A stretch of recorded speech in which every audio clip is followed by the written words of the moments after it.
হরে কৃষ্ণ। তো সকলকে জানাচ্ছি শুভ অক্ষয় তৃতীয়ার অনেক অনেক শুভেচ্ছা। তো আজকে আপনাদের সাথে আলোচনা করব শুভ অক্ষয় তৃতীয়া আপনারা কোন দিন পালন করবেন এবং 2026 সালে কত তারিখ এবং কী বারে আপনারা এই অক্ষয় তৃতীয়া পালন করবেন এবং এই দিনে আপনারা কি কি করবেন, কি কি করা উচিত নয়, সেই সম্পর্কে বিস্তারিত আজকে আপনাদের সাথে আলোচনা করব। তো আপনারা সকলে শ্রবণ করুন। হরে কৃষ্ণ। তো শুভ অক্ষয় তৃতীয়া এই ব্রতটি আপনারা 20শে এপ্রিল 2026 20শে এপ্রিল সোমবার আপনারা এই দিনে অক্ষয় তৃতীয়া পালন করবেন। এবং এখন আমি আলোচনা করব অক্ষয় তৃতীয়া সম্পর্কে। তো অক্ষয় তৃতীয়া হলো হিন্দু ধর্মের অত্যন্ত শুভ ও পবিত্র একটি তিথি। অক্ষয় শব্দের অর্থ যা কখনো ক্ষয় হয় না, অর্থাৎ এই দিনে করা পুণ্য দান বা শুভ কাজ চিরস্থায়ী ফল দেয় বলে বিশ্বাস করা হয়। এবং অক্ষয় তৃতীয়ার মাহাত্ম্য: চিরস্থায়ী পুণ্যের দিন এই দিনে যে কোনো দান, পূজা, জপ, তপস্যা করা হয় তার ফলে কখনো নষ্ট হয় না। মানে আপনারা এই দিন যা দান করবেন, পূজা করবেন, জপ করবেন, তপস্যা করবেন, যা যা ভালো কাজ করবেন, এগুলি সব অক্ষয় হয়ে থাকবে, কখনো বিনষ্ট হবে না। তো অক্ষয় পুণ্যের দিন বলা হয় এই দিনটিকে। এবং ধন সম্পদে বৃদ্ধি: এই দিনে সোনা বা মূল্যবান জিনিস কেনা খুবই শুভ মনে করা হয়।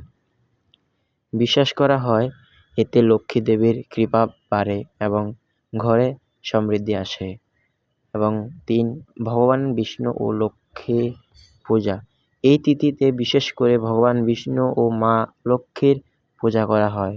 এতে সংসারে সুখ, শান্তি ও ঐশ্বর্য বৃদ্ধি পায়।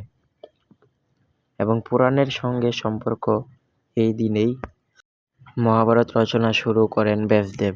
দ্রৌপদী এই দিনে অক্ষয় পাত্র লাভ করেন। পরশুরাম এর জন্মদিন হিসেবেও এই তিথি পালিত হয়। এবং নতুন কাজের সূচনা: এই দিনে বিয়ে, গৃহপ্রবেশ, ব্যবসা শুরু সবকিছু অত্যন্ত শুভ বলে ধরা হয়। অনেকেই নতুন উদ্যোগ শুরু করেন এই দিনে। কি করলে আপনারা ভালো ফল পাওয়া যায় সে সম্পর্কে এখন আমরা আলোচনা করব। দরিদ্রদের খাবার, জল, বস্ত্র দান এবং তুলসী গাছের পুজো, ভগবান বিষ্ণুর নাম জপ, উপবাস ব্রত পালন করলে আপনারা এই অক্ষয় তৃতীয়ার ফল প্রাপ্ত হবেন। এবং অক্ষয় তৃতীয়া হলো এমন একটি দিন যেদিন করা ভালো কাজের ফল চিরস্থায়ী ও অক্ষয় থাকে। তাই এই দিনটি শুধু ধন সম্পদ নয়, আধ্যাত্মিক উন্নতির জন্য অত্যন্ত গুরুত্বপূর্ণ। মানে আপনারা এই দিনে ধন সম্পদ নয়, আধ্যাত্মিক উন্নতির জন্য অত্যন্ত গুরুত্বপূর্ণ এই দিনটি। এবং এখন আমরা আলোচনা করব অক্ষয় তৃতীয়ার দিন আপনারা কিভাবে পূজা অর্চনা করবেন। তো অক্ষয় তৃতীয়া পূজার প্রস্তুতি কি কি লাগবে সেই সম্পর্কে এখন আলোচনা করব। তো প্রথমে হচ্ছে ফুল, বিশেষ করে পদ্ম বা যে কোনো সতেজ ফুল দিলে ভালো হয়।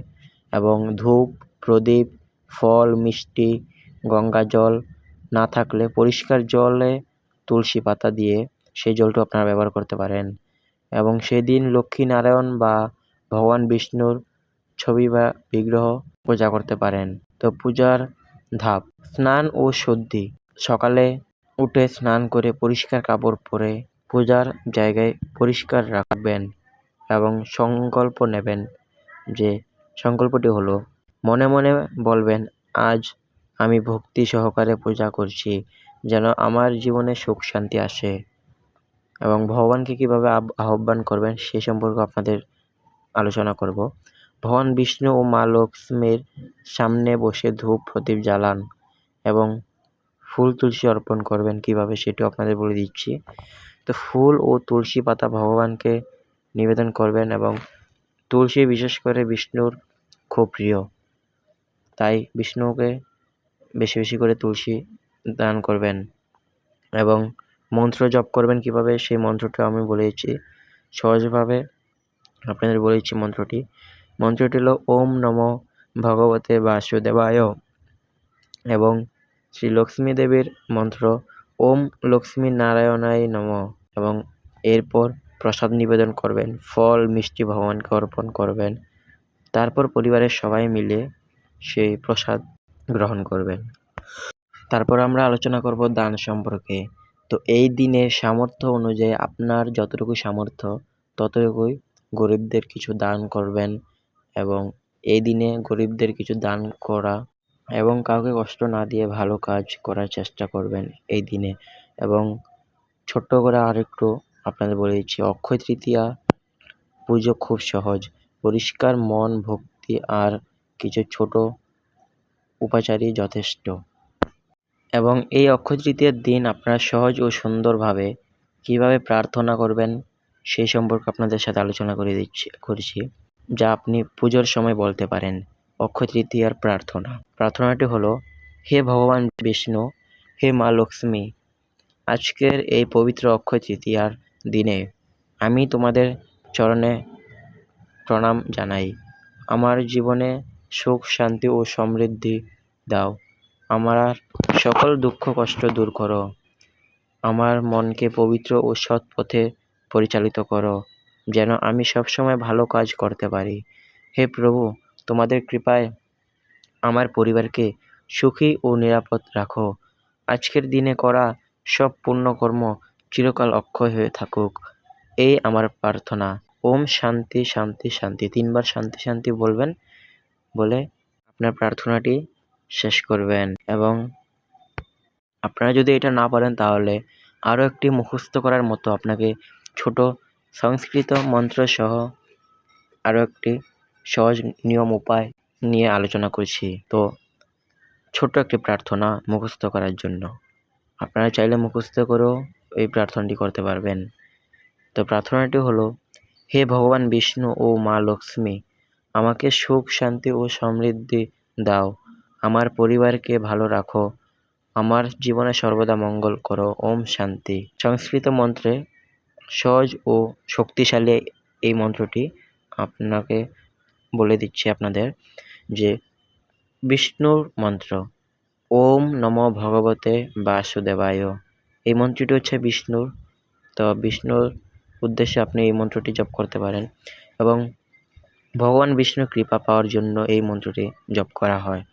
এবং শ্রী লক্ষ্মী মন্ত্র ওম শ্রীং মহালক্ষ্মী নমঃ এবং ধন সম্পদ ও সমৃদ্ধির জন্য খুবই শুভ এই মন্ত্রটি। এবং 3 লক্ষ্মী নারায়ণ মন্ত্র ওম লক্ষ্মী নারায়ণে নমঃ। এই শ্লোকটি আপনারা প্রার্থনা করবেন এবং উচ্চারণ করবেন। এর উচ্চারণে সুখ, শান্তি ও ঐশ্বর্য লাভের উদ্দেশ্যে করা হয়। কিভাবে জপ করবেন? 11 বার বা 21 বার জপ করলে যথেষ্ট। মন শান্ত রেখে জপ করবেন। সকালে বা সন্ধ্যায় করলে ভালো ফল পাওয়া যায়। তারপর আমরা এখন আলোচনা করব অক্ষয় তৃতীয়ার দিনে কি কি করা উচিত এবং কি কি করা উচিত নয়।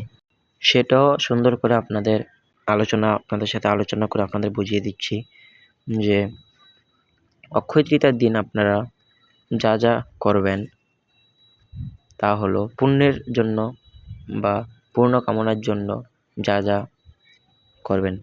প্রথমে হচ্ছে পূজা ও প্রার্থনা। ভগবান বিষ্ণু ও মা লক্ষ্মীর পূজা করলেই জীবনে সুখ শান্তি বাড়ে। এরকম আপনাদের 5টি বাক্য বলবো, মানে 5টি ধাপ বলবো। এই ধাপগুলো আপনারা অবশ্যই অক্ষয় তৃতীয়ার দিন পালন করার চেষ্টা করবেন। প্রথম ধাপ বললাম, যেটি হলো পূজা ও প্রার্থনা। ভগবান বিষ্ণু ও মা লক্ষ্মীর পূজা করলেই জীবনে সুখ শান্তি বাড়ে। ধাপ 2 দান করা। দারিদ্রদের খাবার, জল, বস্ত্র দান এবং গরিবদের সাহায্য করার চেষ্টা করবেন। এবং ধাপ 3 এই দিনে দান করলে পুণ্য অক্ষয় হয় বলে বিশ্বাস করা হয়। এবং ধাপ 3 হচ্ছে শুভ জিনিস কেনা, অর্থাৎ শুভ জিনিস বলতে যেমন সোনা, রূপো বা নতুন কিছু কেনা শুভ মনে করা হয়। এবং ধাপ 4 হচ্ছে নতুন কাজ শুরু, অর্থাৎ আপনারা চাইলে সেদিন আপনারা নতুন ব্যবসা, পড়াশোনা বা জীবনের নতুন অধ্যায় শুরু করার জন্য খুব ভালো এই দিনটি। এবং ধাপ 5, জপ ও ভক্তি। মন্ত্র জপ, নাম স্মরণ, ভালো চিন্তা এগুলো করলে মন শান্ত থাকে।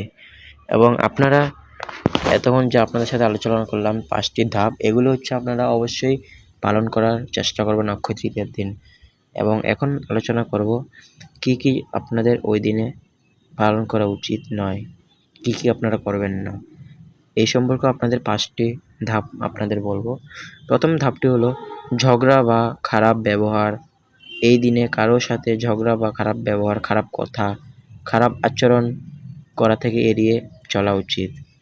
এবং খারাপ কাজ, যেমন ধাপ 2, যেমন খারাপ কাজ যেমন 2, মিথ্যা কথা বলা, অনেকে কষ্ট দেওয়া অনেককে, এসব থেকে দূরে থাকবেন।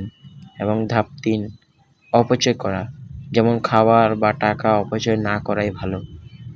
ধাপ 4, অলসতা, সারাদিন অলস না থেকে কিছু ভালো কাজ করার চেষ্টা করবেন। এবং ধাপ 5 হচ্ছে বড়দের অসম্মান, অর্থাৎ এই দিনে বড়দের শ্রদ্ধা করবেন এবং ছোটদের আদর ও স্নেহ ভালোবাসা দিয়ে আগলে রাখার চেষ্টা করবেন। এবং বড়দের মনে বা বড়দের সাথে খারাপ আচরণ না করার চেষ্টা করবেন। হরে কৃষ্ণ। আজকের ভিডিওটি এই পর্যন্তই। সকলে ভালোভাবে অক্ষয় তৃতীয়া পালন করেন। সবাইকে অক্ষয় তৃতীয়ার অনেক অনেক শুভেচ্ছা। এবং আমার এই ভিডিওটি যদি আপনাদের ভালো লাগে তাহলে সাবস্ক্রাইব করে অল বাটনে ক্লিক করে আমার চ্যানেলটির পাশে যুক্ত থাকবেন, যাতে আরও এরকম ভক্তিমূলক ভিডিও পাওয়ার জন্য।